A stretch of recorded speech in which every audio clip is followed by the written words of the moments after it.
Salut à tous, bienvenue sur Actu MMA pour un nouveau podcast. Aujourd'hui avec Anthony, on va parler de deux des plus grosses stars françaises de MMA, Abdul Abdouragimov et Cédric Doumbé. C'est parti.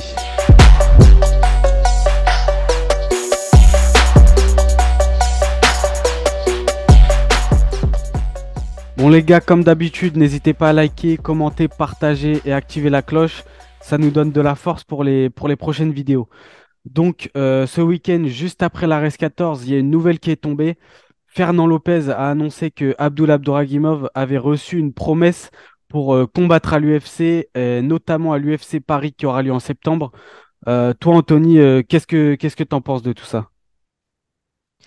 Bah déjà, j'ai envie de dire, enfin, enfin, Abdul va aller à l'UFC parce que c'était inconcevable qu'un combattant de ce talent, de ce calibre, ne combatte pas à l'UFC. Déjà, au premier UFC Paris l'année dernière, le mec a 16-1, il est multiple champion, il a été champion au Brave, il est ceinture noire du Jiu-Jitsu, il est trop fort en grappling.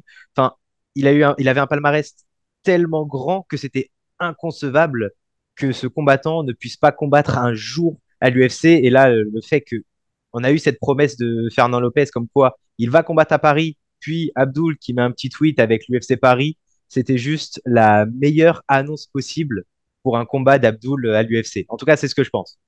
Ok, ouais, ouais, c'est vrai que ce serait incroyable. Pour ses débuts, l'UFC Paris, ce serait idéal. Toi, déjà, au niveau de l'UFC, qu'est-ce que tu penses est-ce que tu penses que Abdul pourra concourir au plus haut niveau déjà? Et dans quelle catégorie justement? Parce que je sais qu'il y avait eu des échos comme quoi il descendrait chez les légers, mais ça me paraît un peu compliqué que Abdul concourt chez les légers du coup. Toi, dans quelle catégorie tu vois Abdul concourir et est-ce que justement il pourra faire face à l'élite de l'UFC quoi? Bah, c'est vrai que tu as bien fait de parler de ce problème, de cette question de la catégorie, parce que son dernier combat, c'était en poids moyen à l'UFC où il a eu un dans les 10 dernières secondes. Cette clé de genou, on pensait réellement qu'il allait perdre à Response. C'était vraiment compliqué. Après, on sait qu'en poids welter, il a fait toute sa carrière en poids welter. Il a perdu une seule fois et c'était un moment où il voulait arrêter la MMA. Il n'était pas très bien à ce moment-là. Il l'a expliqué plusieurs fois. Donc, je dirais que potentiellement, il devrait rester en poids welter, mais il n'y a pas si longtemps que ça. Il y a eu quelques clichés, quelques photos avec son coach, notamment avec Clément Marcoux. Ils ont, ils ont parlé, ils ont même annoncé que il voulait descendre en poids léger en 70 kilos. Il a montré des photos. Apparemment, le cutting s'est extrêmement bien passé. Ils ont fait ça tranquillement, sans problème. Apparemment, il n'y a pas eu de grosses complications. Abdul était en très bonne forme et le rebond a été meilleur que ce qu'ils attendaient. Donc, si on en croit leur dire, ça devrait aller en poids léger. Après, il faut savoir si ils peuvent enchaîner un mec qui de base faisait 88 kilos hors combat. Si ils peuvent le descendre un peu et le faire combattre en 70, ça serait pas mal. En tout cas, je sais pas ce que tu en penses et je te demande ce que tu en penses. Il a plus de chances d'aller loin dans les classements UFC. Pourquoi pas aller chercher un titre chez les poids légers plutôt que chez les poids welter? Je sais pas ce que tu en penses. Dis-moi. Bah, c'est vrai que au premier abord comme ça, tu penses au welter, c'est lutteur. Dans le top 5, tu as Gilbert Burns, Colby Covington, Kamaru Usman. Déjà, ces trois mecs-là, tu vois, c'est lutte à fond. C'est des gros gabarits, c'est des gros welterweight. Léon Edwards, le champion, il a montré qu'il pouvait être compétitif face à un gros lutteur comme Kamaru Usman, l'un des plus gros lutteurs de l'UFC, tu vois. Il a montré qu'il pouvait résister à ce mec-là. Donc, tu dis les points forts d'Abdul, c'est sa lutte, son sol, et tu as des mecs qui peuvent neutraliser ce point fort, en fait. Ce qui va faire que le combat se jouera potentiellement debout, tu vois. On pense aux deux combats entre Ousmane et Covington, deux mecs qui sont hyper bons en lutte. Bah, finalement, ça se neutralise et ça se joue debout. Et, euh, et quand tu penses au poids léger, par contre, il y a aussi des gros lutteurs, etc., mais beaucoup moins. Dans le top, tu as beaucoup de strikers. Justin Gaethje, Dustin Poirier, etc. C'est déjà plus prenable comme ça au premier abord, tu vois. Bon, le champion Islam Makhachev, c'est différent, mais je pense comme ça, là, à vue d'œil, je dirais que les poids légers, ce serait peut-être plus abordable pour Abdul, ouais.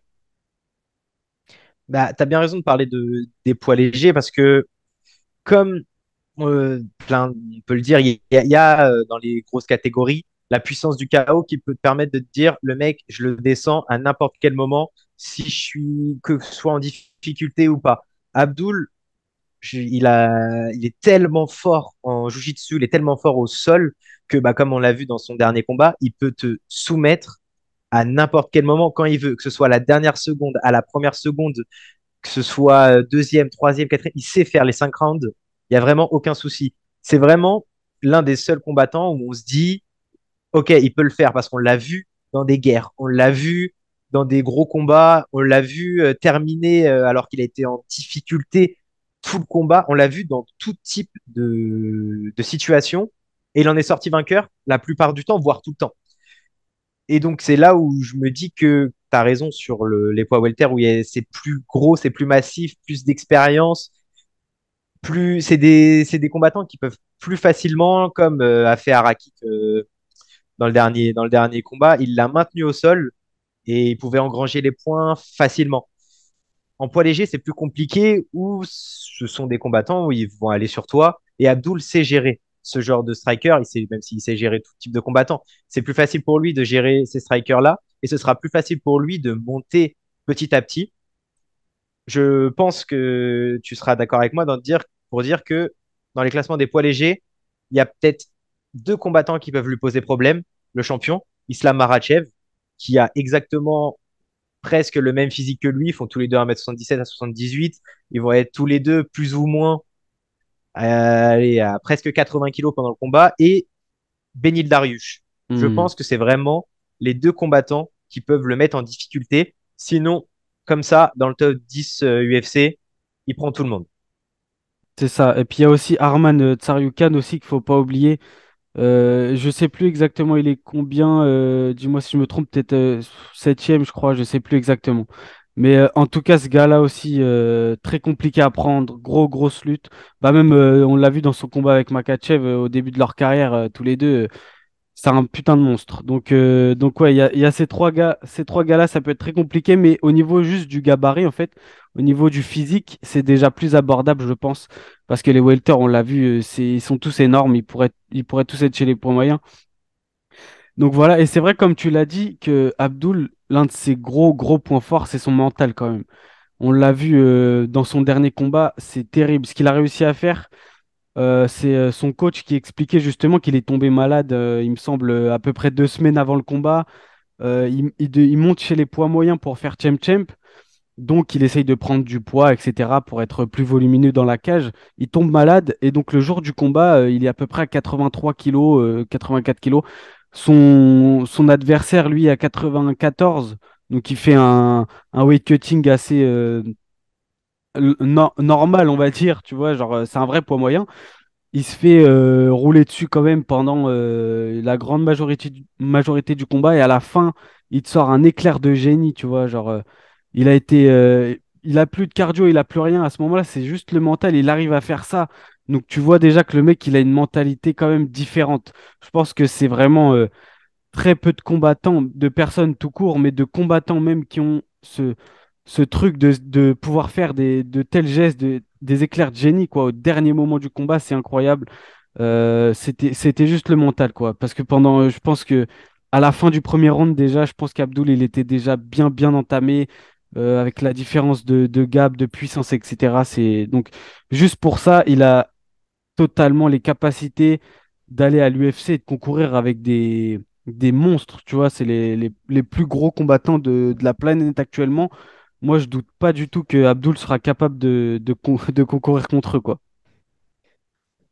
Non, mais tu as complètement raison. Et puis, si il va en poids léger, au moins, ça laissera une petite place pour un autre combattant qui, on va parler aussi dans ce podcast. Il va en poids léger, comme ça, Cédric Doumbé, lui, peut aller chez les poids welter tranquillement et monter petit à petit. En tout cas, s'il choisit l'UFC, parce que c'est vrai qu'en ce moment, il est beaucoup présent dans les médias, sur les réseaux sociaux, sur même plein de vidéos YouTube. Et il n'arrête pas de le dire tout le temps. Je sais pas si je choisis les caméras ou si je choisis l'argent.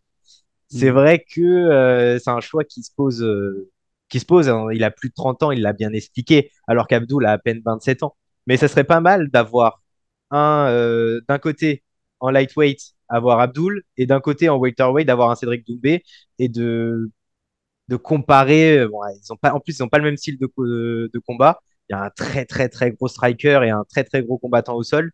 De voir comment ils vont évoluer chacun de leur côté vers les sommets de l'UFC. Parce que, et c'est là où je vais te demander aussi, je pense que à la fois Abdul, à la fois Cédric Doumbé, les deux peuvent tutoyer les sommets à l'UFC. Bah, les deux ont de quoi faire, tu vois.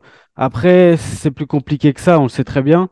C'est vrai que Cédric Doumbé, là, il est en discussion, il me semble, avec le PFL, le Bellator et l'UFC, du coup. Donc après, comme c'est ce qu'il a dit très récemment, je crois que c'était même hier, enfin ce week-end, quoi. En gros, il devait choisir entre l'argent et les caméras, comme tu as dit. Et comme tu dis, 30 ans, c'est hyper.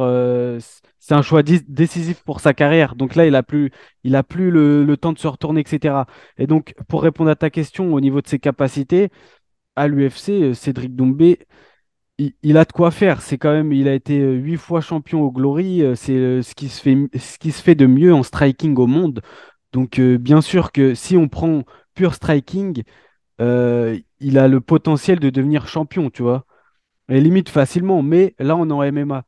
Donc, il y a beaucoup. Le striking en MMA, c'est pas le même striking qu'en kickboxing. Donc, forcément, c'est dur à dire, tu vois. C'est beaucoup de spéculation. Là, pour l'instant, il est à 4-0. Performance dominante à chaque fois. Et bah, ça s'est fini. Tous ces combats sont finis par TKO, donc en striking finalement. Mais il a quand même montré de belles choses en phase de lutte, en défense de lutte notamment. Il a montré de belles choses. Il est solide. Je trouve qu'il paraît puissant dans la cage, tu vois. En phase de grappling, il est solide. Et on sent quand même que c'est pas laborieux. C'est-à-dire que j'ai l'impression qu'il apprend assez vite et qu'il se familiarise très vite avec tout ce qui est lutte, etc. Mais le problème, c'est quand il va faire face à des mecs qui ont fait du MMA, de la lutte toute leur vie, qu'est-ce que ça va donner à ce moment-là, tu vois? Parce qu'il ne pourra pas juste se reposer sur son striking. Il faudra, enfin, tous les facteurs qui entrent en jeu quand tu fais du MMA, tu vois, c'est pas pareil. C'est plus juste du striking. Donc, est-ce que Doumbé sera capable de vraiment tout, de devenir un combattant complet de MMA et de faire face à des mecs comme, je sais pas, Kamaru Usman, justement, on sait qu'ils se sont envoyés des pics, etc., qui se cherchent un peu. Est-ce que face à un Ousmane, il sera capable de défendre la lutte et de le punir en striking? C'est quand même, c'est dur d'y répondre comme ça. Je pense qu'il faut qu'on en voit plus et du coup, il faut qu'il combatte parce qu'il a 30 ans. Il faut qu'il combatte, qu'il aille au MMA-GP encore peut-être, tu vois, parce qu'il y a aussi le problème du record et du faible nombre de combats. Mais ouais, c'est compliqué à dire. Bah, tu fais bien de parler de cette règle parce qu'elle est, pour certains combattants, elle est ignoble. Pour un mec comme Cédric Doumbé qui a plus de 80 combats en kickboxing, il est obligé d'affronter des mecs qui ont 3 4 combats en MMA, même pas. Ils ont des palmarès de 2-1, 2-0, 3-1. Enfin, c'est compliqué de passer au top mondial du kickboxing à l'un des meilleurs kickboxers de tous les temps. En plus, hein, c'est 11 ceintures de kickboxing. C'est pas n'importe qui. C'est pas pour rien que Joe Rogan parle de lui dans son podcast. C'est parce que il sait, il le voit, il l'a vu qu'il a le potentiel pour éteindre n'importe qui. Après, bien évidemment, là, c'est du MMA, ça change. Mais ce problème de palmarès, ça veut dire que pour comparer, là, il y a il y a eu le combat pour le titre intérimaire des poids welter à Arès. Il ne pourrait même pas concourir pour la ceinture parce que son adversaire a 16 combats, lui en a 4. Alors que si on regarde, bah, il n'a pas grand-chose à envier à Pepi qui est champion intérimaire de welter en ce moment à Arès. Il pourrait le battre sans problème. Et c'est ça le problème, c'est que il y a un plafond de verre pour l'instant. Tant qu'il n'est pas à 10-0 et qu'il continue à combattre en France, il devra tout le temps affronter des mecs qui ont pas un grand, grand, grand palmarès. Alors que s'il part tout de suite, comme ça peut être au PFL, que ça peut être au Bellator ou même à l'UFC, il a 4-0, c'est pas grave. On peut te mettre un mec à 11-3, il n'y a pas de problème. Bonical, il avait à peine 3-0. On lui a mis Jamie Pickett, qui avait déjà plus de 10 combats en MMA sans aucun problème. Donc, s'il veut évoluer très vite dans le MMA, il l'a dit, son premier combat à l'UFC, il veut le faire à Paris. Donc, il va devoir affronter un mec qui a sensiblement le même palmarès que lui. Mais s'il veut évoluer très vite et très rapidement, comme il l'a dit, c'est son dernier choix de carrière. C'est hors des frontières de la France. En tout cas, c'est chose est certain. Il peut pas continuer à enchaîner les combats à 2, 3 combats par an en France. Hmm. Ouais, c'est clair. Mais du coup, c'est vrai que c'est un choix compliqué pour Doumbé là. C'est un tournant pour lui parce qu'il a 30 ans et ça va très vite. Là, on parle de carrière de sportif déjà, mais en sport de combat, c'est encore plus rapide. Et puis on le comprend aussi. Je veux dire. S'il faut choisir entre un gros salaire et la reconnaissance, bah c'est très compliqué de se décider en réalité. C'est pas. Et puis il a dit qu'il comptait pas faire l'unanimité, donc il s'en fout pas, je pense, mais il est prêt à faire des concessions et à malheureusement déplaire à ce que le public veut. Mais ouais, là, ça va se jouer pour lui. Et toi, du coup, est-ce que tu penses qu'au au niveau Doumbé, notamment à l'UFC, est-ce que tu penses qu'il pourrait, pourquoi pas, accrocher un titre chez les welterweight notamment? Bah, je vais répondre aux droits en même temps. Je vais te prendre Abdoul et Cédric Doumbé, comme ça, Ouais, ouais. on fera les deux. Tu me diras ce que tu en penses toi aussi. C'est pour prendre Cédric Doumbé, en fait, c'est compliqué à dire parce qu'on n'a pas vu son niveau en lutte, mais le peu qu'on ait vu, tu l'as dit, c'est pas laborieux. Il a fait énormément de sprawl, il a complètement défense de takedown incroyable. Il a jamais été en difficulté dans ces phases-là. Et puis le fait qu'il s'est entraîné au KGB, il s'est entraîné dans toutes les salles.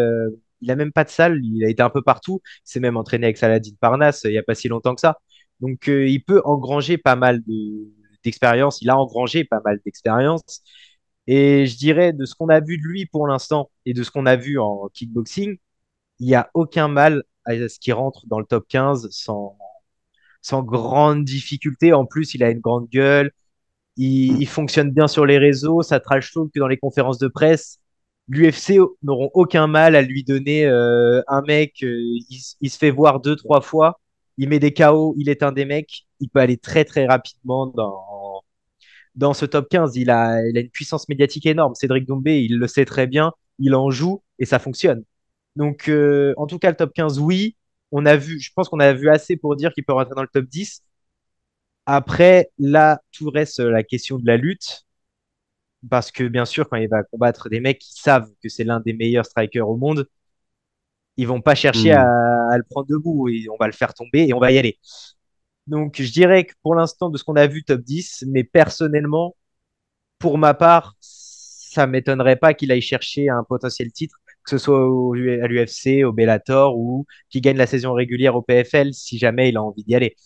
Et pour Abdul, c'est vraiment en poids léger. Je te parle vraiment en poids léger, pas welter. Si Makhachev est toujours champion, je sais pas. Faudrait voir ce que donne l'opposition. Mais j'en suis réellement persuadé. Top 15 sûr, top 10 sûr, ça m'étonnerait même pas qu'il aille chercher la ceinture. C'est réellement, il y a seulement deux personnes qui m'inquiètent, comme j'ai dit, Benil Dariush, qui Mm. est encore assez vieux, donc le temps que Abdul monte, il va peut-être juste partir ou il va juste descendre de niveau. Et Marachev, d'ici là, il sera peut-être monté de KT ou il aura peut-être changé complètement. Donc, je dirais que Abdul, oui, peut aller chercher complètement une ceinture à l'UFC. Non, bah franchement, globalement, je suis carrément d'accord avec toi. Je pense que les deux ont de quoi faire. Abdul, il est beaucoup plus avancé dans sa carrière en MMA, donc c'est plus facile de se projeter, je trouve, quand même, dans Abdul à l'UFC, parce qu'on en a plus vu, etc. Doumbé, pour l'instant, c'est que 4 combats et contre des gars qui ont peu de combats finalement. Mais on sait très bien de quoi il est capable. On sait qu'il a un gros pouvoir de KO, qu'en striking, c'est ce qui se fait de mieux sur la planète. Donc ouais, pour moi, les deux ont un très très gros potentiel maintenant. Apparemment, Abdul, l'UFC Paris, ça devrait se faire, ça devrait être officialisé donc pour septembre. Cédric Doumbé, bah pareil, les réponses devraient arriver d'ici peu, je pense, tu vois, dans le mois sûrement. Mais en tout cas, voilà, on demande que à voir et que à savoir. Bah, je pense qu'on a fait le tour en tout cas. Non, on a fait le tour pour moi. Ok, bon bah c'est tout pour nous les gars. Nous on se dit à bientôt pour un prochain podcast. Et puis voilà, ciao.